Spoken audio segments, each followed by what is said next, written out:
Hi hello friends, welcome back to our channel explore with Keerthu. இன்றைக்கி நம்ம கடையிலலாம் வாங்குற மாதிரி அதே கலர், அதே டெக்ஸ்சர், அதே டேஸ்ட்டோட டொமேட்டோ கெச்சப் வீட்டில் எப்படி செய்யலாம் தான் பார்க்க போகிறோம்.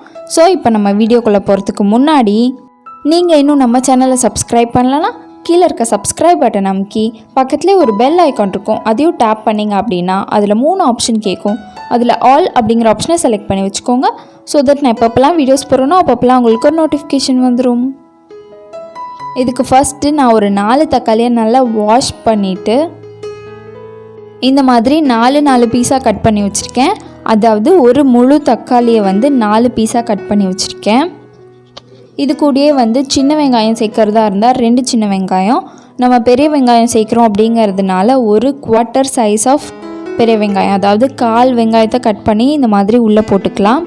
அவ்வளோதான். இது ரெண்டுத்தையுமே தண்ணி சேர்க்காமல் இப்படியே வேக வைக்க போகிறோம். ஒரு 2 விசில் வர வரைக்கும் நல்லா வேக வச்சுருங்க குக்கரில் போட்டு. தண்ணி எதுவுமே சேர்க்க வேணாம், இப்படியே வேக வச்சிடலாம். நான் இன்றைக்கி 4 தக்காளி மட்டும்தான் எடுத்திருக்கேன். நான் ஸ்டோர் பண்ண போகிறது கிடையாது. 1 டைம் சாப்பிட்றதுக்கு இந்த ஒரு அளவு கரெக்டாக இருக்கும். நீங்கள் ஸ்டோர் பண்ண போகிறீங்க அப்படின்னா அதுக்கேற்ற மாதிரி அளவு எடுத்துக்கோங்க. இந்த கெச்சப்பை நீங்கள் ஸ்டோர் பண்ணணுன்னு நினச்சிங்கன்னா ஃப்ரிட்ஜில் ஸ்டோர் பண்ணிக்கோங்க. ஃப்ரிட்ஜில் ஸ்டோர் பண்ணிங்க அப்படின்னா 2 to 4 வீக்ஸ் கெட்டு போகாமல் இருக்கும். அது நம்ம சேர்க்குற தக்காளியை பொறுத்து அண்ட் வினிகரை பொறுத்து இருக்குது. ரூம் டெம்பரேச்சரில் ஒரு 2 to 5 days கெட்டு போகாமல் இருக்கும். 2 விசிலுக்கு அப்புறமா தக்காளி நல்லா வெந்திருக்கும். அந்த தக்காளி எடுத்து நல்லா ஆற வச்சதுக்கப்புறமா இந்த மாதிரி ஒரு எம்டி மிக்சியில் போட்டு அரைச்சிக்கலாம். நம்ம தக்காளி கூட சுத்தமாக தண்ணியே ஊற்றலை. ஆனால் பாருங்கள் எந்த அளவுக்கு தண்ணி வந்திருக்கு. இது எல்லாமே தக்காளியோட வாட்டர் கண்டென்ட் தான். நீங்கள் 2 விசில் விட்டால் போதும், மேக்ஸிமம் 3 விசில். அதுக்கு மேலே விட்டிங்க அப்படின்னா தக்காளி தீஞ்சு போயிடும். இதையும் நம்ம நல்லா அரைச்சாச்சு. இதுலேயும் சுத்தமாக தண்ணி சேர்க்காம தான் அரைச்சிருக்கோம் டொமேட்டோ பியூரி. இப்போது நம்ம ரெடி பண்ணி வச்சுருக்க டொமேட்டோ பியூரியை ஒரு ஃபில்டரில் போட்டு நல்லா ஃபில்டர் பண்ணிக்கோங்க. இது நல்லா ஃபில்டர் பண்ணால் மட்டும்தான் உங்களுக்கு கடையில் வாங்குகிற கெச்சப் மாதிரி வரும். ஸோ இப்போ ஃபில்டர் பண்ணியாச்சு. ஃபில்டர் பண்ணதுக்கப்புறமா உங்களுக்கு கொஞ்சம் வாட்டரி கன்சிஸ்டன்சியில் தான் இருக்கும். அடுத்து ஒரு எம்டி பேன் அப்படி இல்லாட்டி ஒரு எம்டி கடாயில் நம்ம ஃபில்டர் பண்ணி வச்சுருக்க டொமேட்டோ பியூரியை உள்ளே சேர்த்துடலாம்.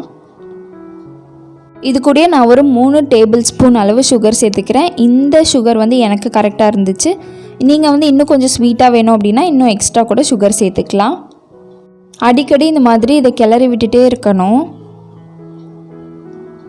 அடுத்து ஒரு 2 பிஞ்ச் ஆஃப் உப்பு, ஒரு 1/4 டீஸ்பூன் அளவு ரெட் சில்லி பவுடர் சேர்த்துக்கிறேன் நான். நீங்கள் ரொம்ப காரம் சாப்பிட மாட்டீங்க அப்படின்னா ரெட் சில்லி பவுடரை கம்மி பண்ணிக்கோங்க. பட் கடையில் வாங்குகிற அந்த ஒரு டேஸ்ட் வேணும் அப்படின்னா இந்த அளவு கரெக்டாக இருந்துச்சு.